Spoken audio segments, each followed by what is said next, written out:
اب اس دفعہ کراچی میں کیا صورتحال ہے؟ پی ٹی آئی جو ہے کیونکہ ان کو وہ اس وقت زیر عتاب ہیں، دیوار سے لگے ہوئے ہیں، پر ہم نے ابھی دیکھا کہ کراچی کے اندر جو انہوں نے اعلان کیا تھا اپنی ریلی کا تو اس میں ایک خلقت آئی تھی، تو کیا وہ ٹرانسلیٹ ہوگی الیکشنز میں؟ کیا یہ ایم کیو ایم جو ہے اپنی ہاری ہوئی سیٹیں موجودہ صورتحال میں جیت پائے گی؟ ان کے لوگ کلیم کر رہے ہیں، میں حیدر عباس رضوی جو بڑے عرصے بعد ایکٹیو ہوئے، میں ان کو سن رہا تھا کہ وہ کہہ رہے تھے کہ جناب اس دفعہ ہم 16 سیٹیں لے جائیں گے، کوئی 14 کہہ رہا ہے، کوئی 18 کہہ رہا ہے۔ تو فیض ہمیں بتائیں کہ آپ کیسے دیکھتے ہیں پہلے تو اوورآل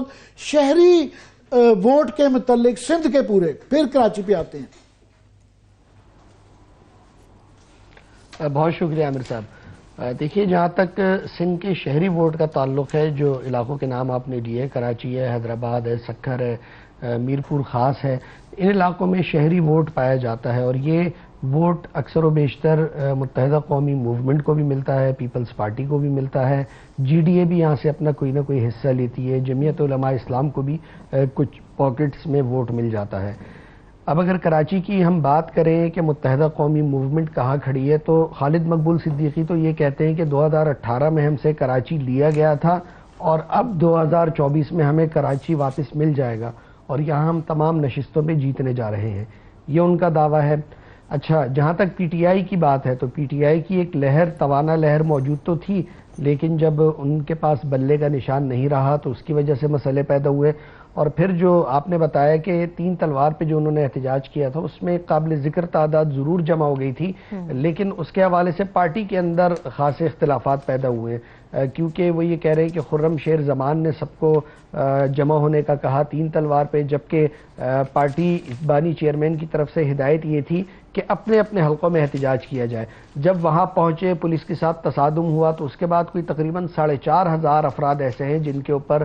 مختلف دفعات کے تحت مقدمات درج ہو چکے ہیں، اور 100 کے قریب پی ٹی آئی کے ایسے کارکن ہیں جنہیں حراست میں لیا گیا ہے، اور پی ٹی آئی کے حمایت یافتہ آزاد امیدوار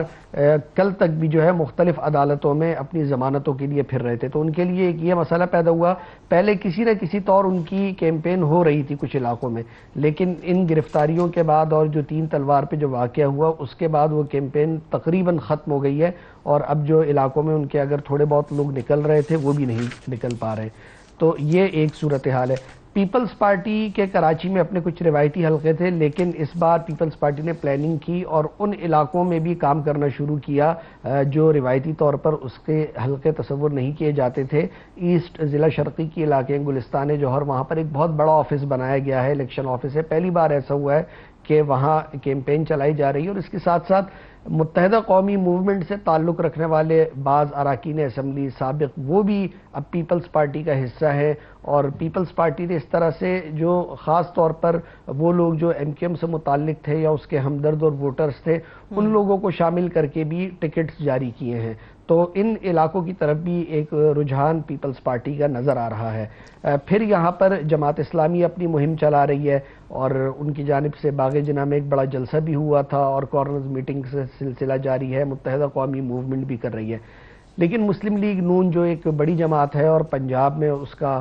خاصا اثر و رسوخ ہے، جلسے جلوس ہو رہے ہیں، میاں صاحب خیبر پختونخوا کی طرف بھی ہیں، لیکن کراچی میں ان کی سرگرمی اس طرح سے نہیں ہے جو کراچی کی تنظیم ہے، یا اگر ہم سندھ کی پوری تنظیم لے لیں وہ بھی بالکل غیر فعال نظر آتی ہے اور محسوس نہیں ہوتا کہ وہ کوئی الیکشن لڑنے میں دلچسپی بھی رکھتے ہیں۔ جمعیت علماء اسلام کی بھی توجہ لاڑکانہ میں جو خالد محمود سومرو ہیں وہاں کی نشستوں پر، شکارپور وغیرہ، وہاں پر ان کی کیمپین زیادہ ہو رہی ہے، وہ بھی کراچی ان کے حوالے سے بھی سب سے بڑا سوال تو یہ ہے، سب سے بڑا جو سوال ہے وہ تو ایم کیو ایم کا ہے کہ ایم کیو ایم یہاں 18-19 سیٹیں نکالتی تھی تو وہ پچھلی دفعہ 6 پہ آ گئی، اور ان کا یہ کہنا ہے کہ ہمیں زبردستی ہمارے ساتھ یہ 6 پہ لایا گیا۔ کیا وہ اس دفعہ جیتیں گے؟ زیادہ اپنی کتنی سیٹیں جیت پائیں گے؟ سب سے بڑا سوال تو یہ ہے، اور سب سے بڑی ان کی تھی تقسیم کہ 3 حصوں میں بٹ گئی تھی، تو اس دفعہ دو حصے تو جڑ گئے ہیں، پاک سرزمین پارٹی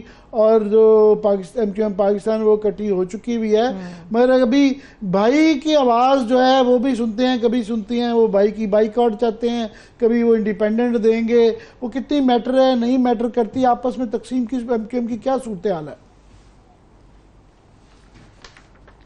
دیکھیے ایم کیو ایم، پاک سرزمین پارٹی، متحدہ قومی موومنٹ اور فاروق ستار یہ تو ایک ہو گئے، لیکن ایم کیو ایم کا اصل مسئلہ یہ ہے کہ جو بانی قائد کی آپ نے بات کی، ایک بڑا ووٹر ان کے ساتھ جو ہے ہمدردی رکھتا ہے، اور ایم کیو ایم کو جہاں تک یہ کہا جا رہا ہے کہ 2018 میں ان کو شکست ہوئی، تو اس کی بہرحال ایک وجہ یہ بھی تھی کہ ان کے ساتھ بانی ایم کیو ایم کا ووٹ نہیں تھا، ان کی جانب سے ان کے خلاف کیمپین کی جاتی ہے، ان کو غدار ڈکلیئر کیا جاتا ہے اور کہا جاتا ہے کہ انہیں ووٹ نہ دیا جائے، تو وہ ان کی مہم میں سب سے بڑی رکاوٹ اگر ووٹرز کی صورت میں بنتی ہے تو وہاں سے آتی ہے۔ پھر ایم کیو ایم کے آپس کے بھی اختلافات ہیں، یعنی یکجا ہونے کے باوجود وہ اختلافات کسی نہ کسی طور موجود ہیں، اور پھر جو مہاجر ووٹر ہے، اردو سپیکنگ ووٹر ہے، یہ مختلف حصوں میں تقسیم ہے۔ کراچی میں پہلے یہ ایک ایم کیو ایم کو بہت بڑی تعداد میں جاتا تھا، لیکن اب اس ووٹ کا معاملہ یہ ہے کہ بانی قائد کی صورت میں اس ووٹرز کا ایک حصہ بائیکاٹ کی طرف چلا جاتا ہے، پھر مہاجر ووٹروں کا ایک حصہ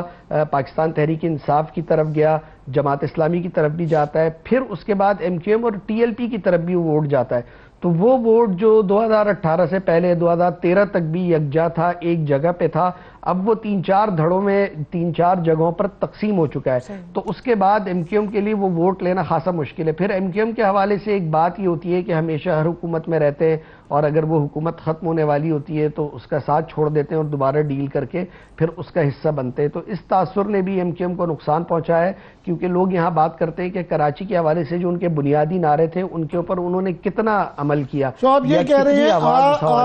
رہے ہیں بنیادی طور پہ کہ ابھی بھی جو ان کی ڈویژنیں اندر سے موجود ہیں اور وہ تقسیم کے مسائل ہیں اور آپس میں شخصی رقابت بازی بھی ہے، مگر ہمیں نظر آتا ہے کہ اس کٹھی ہونے کے بعد خالد صدیقی صاحب کم نظر آتے ہیں اور مصطفیٰ کمال ہی نظر آتے ہیں، حالانکہ جو مجھے خیال آتا ہے کہ وہ میئر الیکشن کرنے کے بعد جتنے بھی الیکشن لڑے ہیں انہوں نے بری طریقے سے وہ ہارے ہیں، مگر اب وہ face of M Q M کے طور پہ وہی نظر آتے ہیں، تو وہ بڑی کماڑی والی سیٹ پہ 242 این اے جو ہے اس پہ بڑی نظر ہے، کیونکہ غالباً پہلے اس پہ واڈا صاحب جو ہیں وہ جیتے تھے اور شہباز شریف بڑی کم مارجن سے ہارے تھے اور ان کو بڑی شکایت تھی کہ مجھے بھی ہرایا گیا، تو اس کے بعد غالباً بائی الیکشن کے اندر یہاں پہ مندوخیل صاحب، قادر مندوخیل جیتے تھے، اب اس حلقے میں مصطفیٰ کمال صاحب ورسز قادر مندوخیل ورسز کوئی پی ٹی اے کے بھی انڈیپینڈنٹ کے طور پہ ہوں گے، کیا صورتحال ہے؟ دیکھیے اس حلقے میں بالکل جیسے آپ نے بتایا اسی طرح سے ہوا تھا، اور اس حلقے پہ مسلم لیگ نون اور ایم کیو ایم کے درمیان بات چیت بالکل آخری مرحلے میں جا کے ناکام ہو گئی تھی، کیونکہ ایم کیو ایم کی خواہش تھی کہ یہاں سے وہ میاں شہباز شریف کی حمایت کریں گے، جبکہ جو صوبائی اسمبلی کی نشستیں ہیں اس کے اوپر مسلم لیگ ان کی حمایت کرے، تو یہ بات نہ بن سکی، جس کے بعد پھر دونوں جماعتوں کے امیدوار اپنی جگہ موجود رہے، البتہ شہباز شریف یہاں سے دستبردار ہو گئے، ان کی جگہ مسلم لیگ نون کے ایک اور جو کورنگ کینڈیڈیٹ تھے وہ آ گئے ہیں، اور باقی جو آپ نے بات کی شخصی اختلافات کی، دیکھیے وہ تو گروپ تو موجود ہے، پی ایس پی جب مرج ہوئی متحدہ قومی موومنٹ میں، تو بنیادی طور پر اس وقت جو ہمیں اگر زیادہ با اثر اور طاقتور نظر آتے ہیں تو وہ لوگ نظر آتے ہیں جو پی ایس پی سے ایم کیو ایم میں ہے، کیونکہ ایم کیو ایم کی جو ماضی میں جو چہرے تھے جیسے عامر خان اب وہ ہمیں نظر نہیں آتے،